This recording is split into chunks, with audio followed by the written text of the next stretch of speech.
حمزہ سید الشہداء اس پر جھپٹے اور اس کی پنڈلی کاٹ دی. وہ چاہتا تھا کہ اسی طرح کٹی ہوئی پنڈلی کے ساتھ حوض میں چلا جائے تو خون پڑ جائے گا, اس میں اس کا پانی پینے کے قابل نہیں رہے گا. حضرت حمزہ نے دوسرا وار کیا, 2 ٹکڑے کر دیے. یہ نبی پاک کے چچا ہیں حضرت حمزہ. حمزہ ویسے بھی شیر کو کہتے ہیں, حضور کو بہت پیارے تھے, میرے نبی کو ان سے بہت پیار تھا. آج بھی مدینے والوں میں مشہور ہے, نبی سے کوئی بات منوانی ہو حضرت حمزہ سے سفارش کروا لو. بہت ہی ان کا تعلق نبی سے. اسود کو یوں 2 ٹکڑے دیکھ کر عتبہ بن ربیعہ جوش سے اٹھا, اپنے بھائی شیبہ کو دائیں اور بیٹے ولید کو بائیں طرف لے کے صفوں کے درمیان آ کر کھڑا ہو گیا. دعوت جنگ دی. عوف, معاذ, ابنان حارث اور افرا شیروں کی طرح مقابل ہوئے. اس نے پوچھا کون ہو؟ انہوں نے کہا ہم انصاری ہے. اس نے کہا ہمیں تمہاری ضرورت نہیں, ہمارے چچا زاد ہمارے سامنے آئے, ہماری ٹکر کے لوگ سارے. حضور نے فرمایا قم یا عبیدہ, عبیدہ اٹھو, علی اٹھو, حمزہ اٹھو. حضور نے تینوں کو آگے کیا. عتبہ کو عبیدہ نے, شیبہ کو حمزہ نے, ولید کو علی نے للکارا. حمزہ اور حضرت علی نے تو فوراً اپنے دشمنوں کا ایک ایک وار میں کام تیار تمام کر دیا, ان کے پاس کوئی گنجائش نہیں چھوڑی. عبیدہ اور عتبہ آپس میں گتھم گتھا تھے. عبیدہ کی ٹانگ کٹ گئی, حضرت علی اور حمزہ آگے بڑھے اور عتبہ کو کاٹ دیا اور حضرت عبیدہ کو ایک طرف لے گئے. کفار اور ان کے سرداروں کے قتل سے ابو جہل نے دیکھا میری قوم کا حوصلہ ٹوٹ رہا ہے, بڑے بڑے سردار 3-4 مارے گئے. اس نے نعرہ لگایا لنا العزا ولا عزا لکم. اپنا بت تھا نا, بت بڑا, اس کو کندھے پہ رکھ کے, خدا کو کندھے پہ رکھ کے, نہیں سمجھے ہو, خدا کو کندھے پہ رکھ کے نعرہ لگا رہا ہے لنا العزا ولا عزا لکم. ہمارے پاس عزا ہے, تمہارے پاس کوئی عزا نہیں. صحابہ ہے حضور یہ کافر یہ نعرہ لگا رہے, فرمایا تم جواب دو اللہ مولانا ولا مولا لکم. اللہ ہمارا مددگار ہے, تمہارا کوئی مددگار نہیں ہے. اسلام نعرے کا جواب سکھاتا ہے, وہ بھی ہمیں تعلیم مل گئی. بدر کے پہلے شہید مہجا, یہ حضرت فاروق اعظم کے غلام ہیں, کسی کا تیر ان کو لگ گیا, یہ شہید ہو گئے. دوسرے شہید ہے حارثہ بن سراقہ, پانی لے رہے تھے, کسی نے تاک کے ان کو بھی تیر مارا, یہ بھی شہید ہو گئے. ان کا واقعہ میں نے پہلے بھی سنایا لیکن مجھے بڑا مزہ آتا ہے ان کے واقعے میں. سناؤں؟ سنیں گے؟ یہ حارثہ بن سراقہ شہید ہو گئے. جب حضور صلی اللہ علیہ وسلم مدینہ پہنچے واپس بدر سے, ان کی ماں حضور کے پاس آ گئی. ان کی ماں نے آگے کہا میرا بیٹا کہاں ہے؟ میرا بیٹا, اطلاع مل چکی تھی اس کو کہ شہید ہو گیا. میرا بیٹا کہاں ہے؟ اگر جنت میں ہے تو صبر کروں گی, اگر جنت میں ہے تو صبر کروں گی, ورنہ میں ایسا روؤں گی کہ دنیا دیکھے گی. یعنی پھر میرا رونا دنیا دیکھے گی. جنتیں کتنی ہیں؟ چلو اپنی اپنی گنتی گن لو, جتنی گننی. ٹھیک ہے 8 جنتیں گن لو, کوئی بات نہیں, 7 گنو 8 گنو. کہاں ہے جنت؟ 8000 سال کا فاصلہ, زمین سے کتنا اونچی. کوئی 8000 سال تندرست آدمی پیدل چلے تو جنت پہنچے. اس کی چوڑائی اور لمبائی زمین و آسمانوں کے برابر. وہ پوچھ رہی ہے میرا بیٹا کہاں ہے؟ اگر جنت میں ہے میں صبر کروں گی, ورنہ پھر میں روؤں گی ایسا کہ دنیا دیکھے گی. تو حضور یہ نہیں فرماتے جو اللہ کی راہ میں شہید ہو جاتے ہیں وہ جنت میں ہی جاتے ہیں, وہ جنت میں ہوگا نہیں. حضور نے جب وہ پوچھ رہی ہے فرمایا تیرا بیٹا جنت الفردوس میں ہے. یہ حدیث بخاری میں بھی ہے, یہ حدیث مسلم میں بھی ہے. اس نے پوچھا بیٹا کہاں ہے؟ میرے آقا نے ساری جنت دیکھ لی. 100 درجے ہیں جنت میں، 8 دروازے ہیں، اتنی لمبی چوڑی جنت آپ آقا نے ایک نظر میں دیکھ لی، جہاں بیٹا نظر آیا بتا بھی دیا۔ وہ آقا جو زمین پر کھڑے ہو کے اتنی بڑی جنت کو ایک نظر میں دیکھ رہا ہے، وہ مدینے سے گلزار حبیب بھی دیکھ رہا۔ اللہ یا رسول اللہ۔ حضور نے خود فرمایا قوموا الی جنت عرضها السماوات والارض، نکلو کھڑے ہو جاؤ اس جنت کے لیے جس کی چوڑائی آسمانوں زمین کے برابر ہے۔ عمیر بن حمام کھجوریں کھا رہے تھے، جب حضور سے یہ بات سنی کھجور پھینک دی کہ کھجور کھانے تک زندہ رہا تو عرصہ زیادہ ہو جائے گا، آگے جنگ کرتے ہوئے شہید ہو گئے۔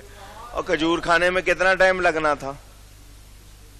پوچھ رہا ہوں، جذبہ دیکھو کہ یہ 1 منٹ بھی کیوں دیر لگے، میں جلدی سے جنت میں جاؤں۔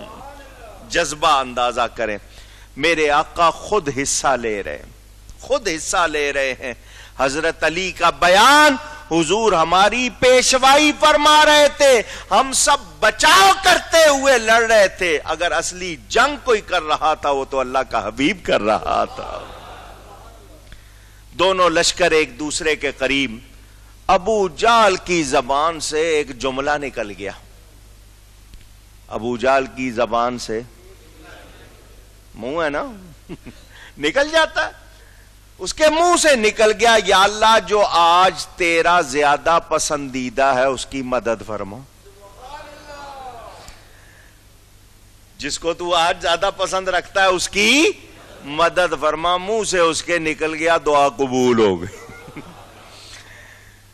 قرآن نے اسی کا جواب دیا، ان تستفتحوا فقد جاءکم الفتح، سورہ انفال میں پورا بیان۔ امیہ بن خلف جو حضرت بلال پر اذیتوں کے پہاڑ توڑتا تھا، حضرت بلال نے اسے اور اس کے بیٹے کو کاٹ دیا۔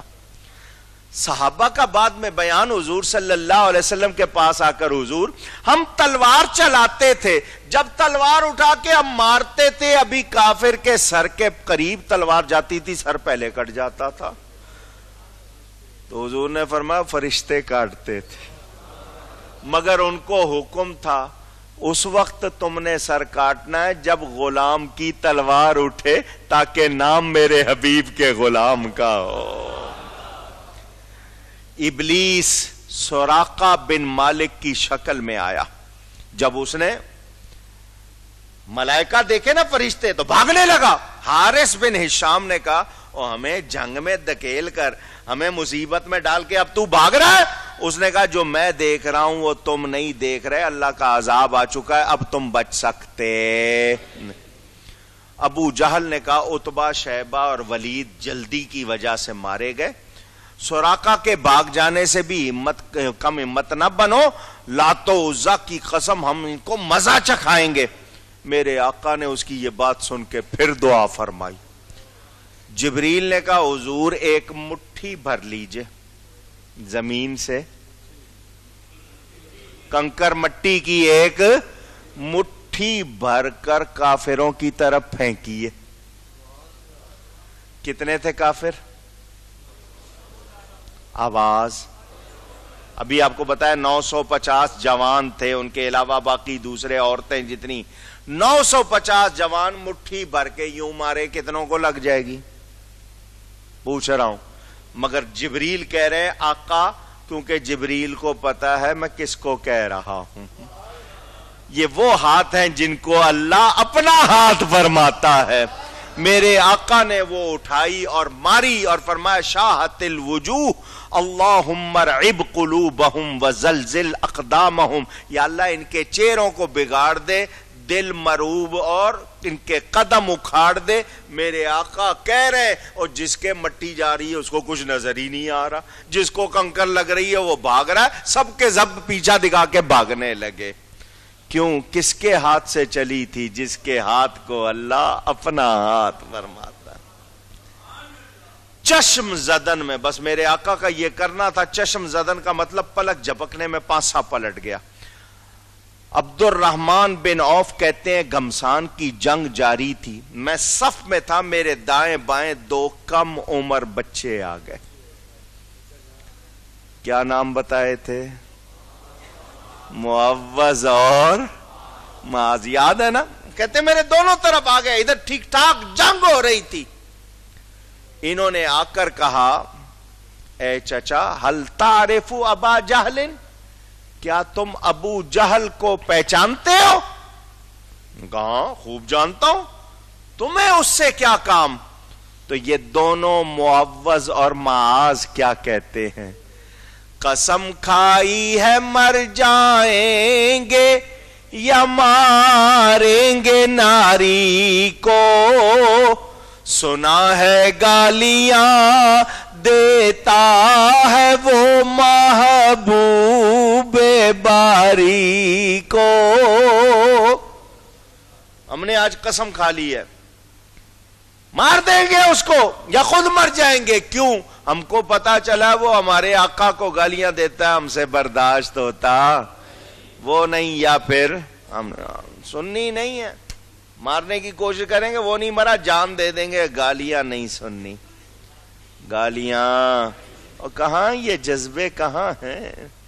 فضائے بدر پیدا کر، فرشتے تیری نصرت کو اتر سکتے ہیں گردوں سے قطار اندر قطار. اب بھی گردوں آسمان کو کہتے ہیں. علامہ اقبال کہتے ہیں او مسلمان، جس طرح بدر میں مسلمانوں کا دین جذبہ تھا، آج بھی وہ اگر ہو جائے، آج بھی فرشتے تیری مدد کو اتریں گے. 65 میں اترے تھے یا نہیں؟ پھر اس کے بعد کیوں نہیں اترے کہ ہم ویسے نہیں رہے. عبد الرحمن بن عوف کہتے ہیں میں حیران، یہ دو بچے ابو جہل کے بارے میں ایسا چھوٹی عمر اور اتنا جذبہ.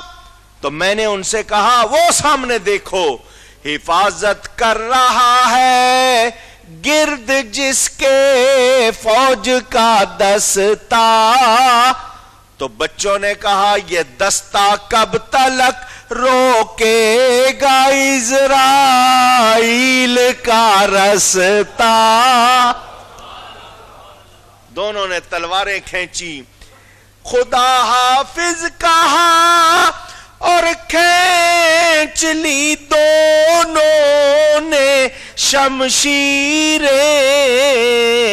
بڑے یکبارگی کہتے ہوئے پر جوش تکبیریں، اللہ اکبر کے نعرے لگائے اور دونوں ایک دم جا کر ابو جہل پر جھپٹے، جیسے عقاب نہیں جھپٹتا ہے، اور اس کو زخمی کر دیا. بجلی کی صورت، جیسے کہتے ہیں نا بجلی کی تیزی سے یہ کام ہوا. ادھر اس کے ارد گرد جو اس کے سپاہی کھڑے تھے انہوں نے وار کیا، ان میں سے ایک اسی وقت شہید ہو گیا. ابو جہل کو مار دیا تھا مگر ایک شہید ہو گیا، دوسرے کا بازو کٹ گیا، دوسرے کا بازو کٹ گیا. تلوار لگی، ہڈی کا جوڑ کٹ گیا، لیکن گوشت جس کو تسمہ یا چمڑا کو لگا ہوا، تو ہاتھ وہ زیادہ ہلنے لگا اس سے. تو اس نے سوچا کہ میں اپنے پاؤں کے نیچے اپنا ہاتھ رکھ کے زور سے جھٹکا دوں تاکہ یہ ہاتھ الگ ہو جائے اور میں دوسرے ہاتھ سے لڑتا رہوں. صحابہ نے پکڑ لیا، ان کی تلوار بھی لے لی اور ان کو پکڑ کے حضور صلی اللہ علیہ وسلم کے پاس لے آئے اور آ کر عرض کی حضور یہ ہے وہ جوان جس نے ابو جہل کو مارا. ابو جہل مرتے ہوئے کہہ رہا تھا افسوس افسوس افسوس کہ مجھے کسی بہادر نے نہیں مارا، مارا بھی تو بچوں نے مارا، میرے لیے شرم کی بات ہے. حضور نے فرمایا ہر امت کا ایک فرعون ہوتا ہے، یہ ابو جہل اس امت کا فرعون تھا. نام تھا عمر بن ہشام، اپنے آپ کو ابو الحکم کہتا تھا. ابو الحکم کا مطلب دانائی والا. میرے آقا نے کہا دانائی والا نہیں ہے، جہالت والا ہے. معاذ نے جب وار کیا تو اکرمہ نے گردن پر تلوار کا وار کیا، بازو کٹ گیا، لیکن جلد کا تسمہ نہیں کٹا تھا، بازو لٹک رہا تھا. حضور صلی اللہ علیہ وسلم کے پاس لائے. میرے آقا نے یہ نہیں فرمایا جلدی سے ڈھونڈو کوئی آدمی ہے یہاں پر، کوئی جرا، کوئی وید، کوئی جڑی بوٹیوں والا، کسی کو ہڈی کا جوڑ، ہر زمانے میں ہوتے ہیں عقل کو ڈھونڈو، کوئی نہیں. میرے آقا نے اپنی تھوک مبارک لعاب دہن کٹی ہوئی جگہ پہ لگائی، بازو کو جوڑ کے رکھا، کپڑا باندھ دیا، جب کھولا گیا کٹنے کا نشان بھی نہیں تھا. یہ میرے آقا صلی اللہ علیہ وسلم کا معجزہ ظاہر ہوا. حضور نے ابو جال کی لاش تلاش کرنے کا حکم دیا. جب ملی تو سرکار نے کیا فرمایا؟ الحمدللہ الذی صدق وعدہ ونصر عبدہ وہزم الاحزاب وحدہ. اللہ کی تعریف کی، شکر کیا. فرعون جب غرق ہو رہا تھا تو اس نے کہا میں خدا پر ایمان لاتا ہوں، لیکن ابو جال تو یہ کہتے ہوئے مرا اپنے نبی کو میرا پیغام دے دینا، میں عمر بھر ان کا دشمن رہا، اب بھی اس کے لیے شدید دشمن. حضرت ابن مسعود نے جب اس کے یہ الفاظ سنے نا، ابو جار کی گردن کاٹی اور اس کو دور اس کے سر کو پھینک دیا. بکواس کرتا ہے، اس وقت بھی کہہ رہا ہے کہ میں اسی طرح دشمن ہوں. تو نے سمجھا کیا ہے؟ اور تیرے جیسے کروڑوں بھی ہوں، جتنی مرضی دشمنی کر لیں، میرے نبی کی نالین کی عظمت کو نہیں پا سکتے. زبیر بن عوام، ان کا مقابلہ عبیدہ بن سعید بن عاص نے کیا تھا. دیکھو کافروں کے طریقے. اس زمانے میں جو جنگ ہوتی تھی، اس نے سر سے لے کر پاؤں تک لوہا پہنا ہوا تھا، صرف آنکھیں ننگی تھی.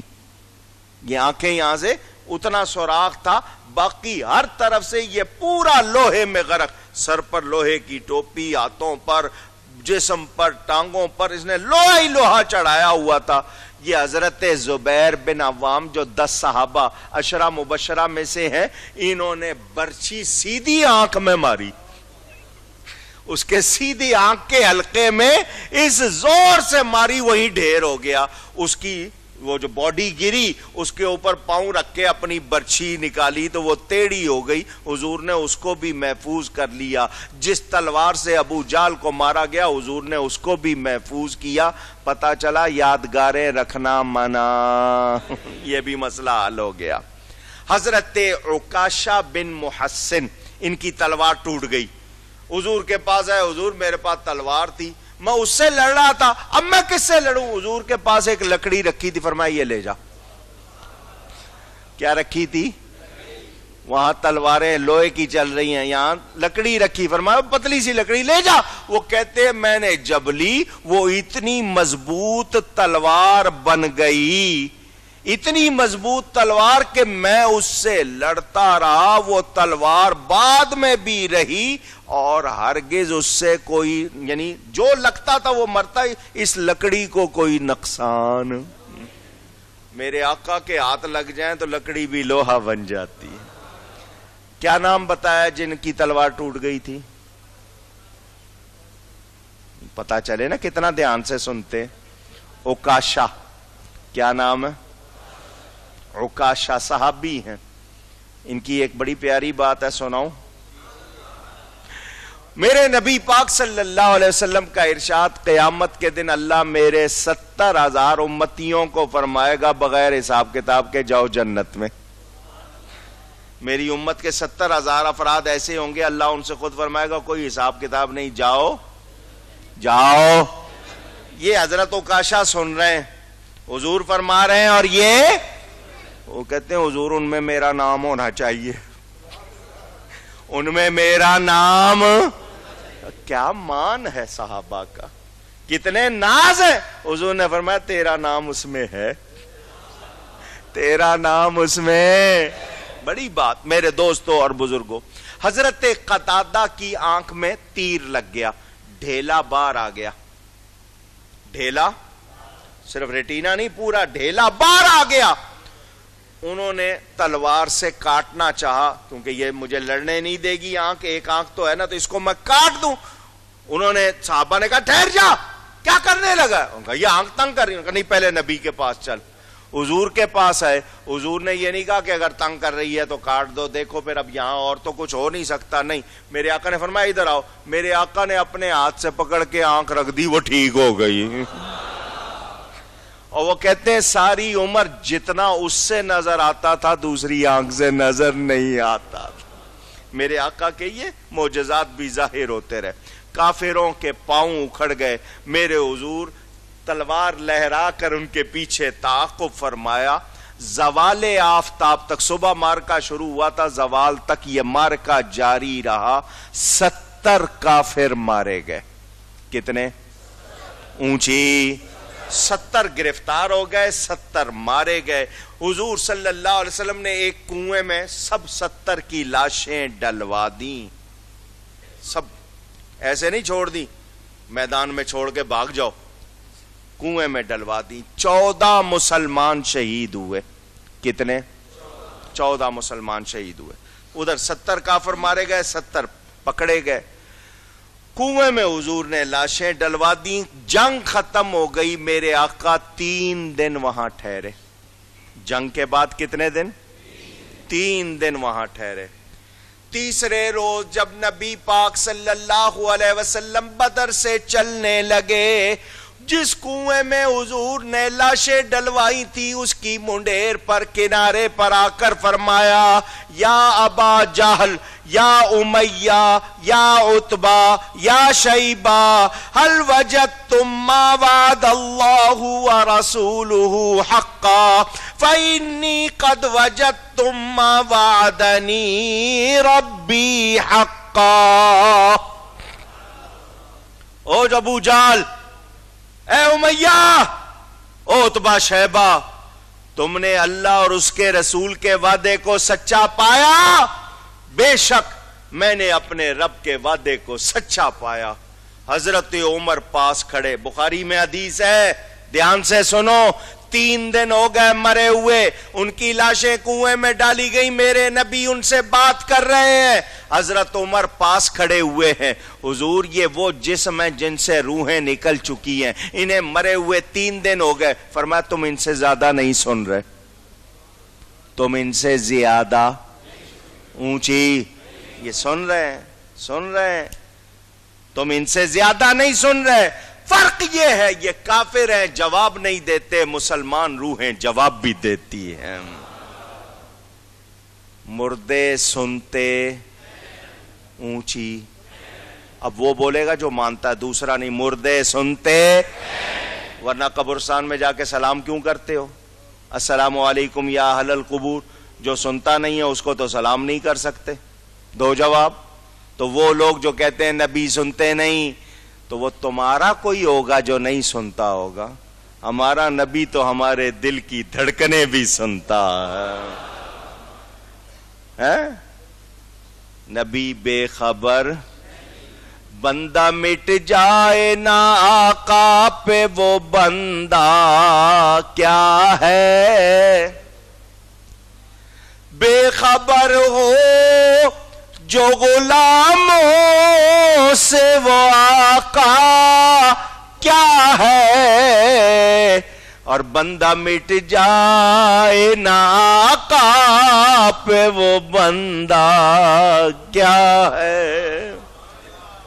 جو نبی کو بے خبر کہتے ہیں خود بے خبر ہیں. نبی بے خبر ہوتا اونچی نہیں. مکہ مکرمہ میں خبریں پہنچ گئی تھی. ابو لہب, ابو سفیان, غم سے ان کے حال برے. ابو رافع کہتے ہیں ہم نے جا کر بتایا ہمارا مقابلہ سفید لباس میں ملبوس ان لوگوں سے تھا جو ابلق گھوڑوں پر سوار تھے. وہ زمین و آسمان کے درمیان صف در صف, ہم ان سے کیسے لڑتے, ہم ان سے اونچی. اور دعوت اسلامی والوں تمہاری بھی ایک بات آئی ہے اس میں, سنو گے. فرشتوں نے بدر میں ہرے رنگ کی پگڑیاں پہنی ہوئی تھی. لوگ ثبوت مانگتے ہیں نا, کہاں ہے ثبوت؟ تو میں نے کہا تمہیں بھی ثبوت بتا دوں. گھر گھر مکے میں صفے ماتم, سینہ پیٹ رہے ہیں, بال پیٹ رہے ہیں, نوچ رہے ہیں. عورتوں نے سروں کے بال منڈوا دیے, نوحہ, سینہ کوبی.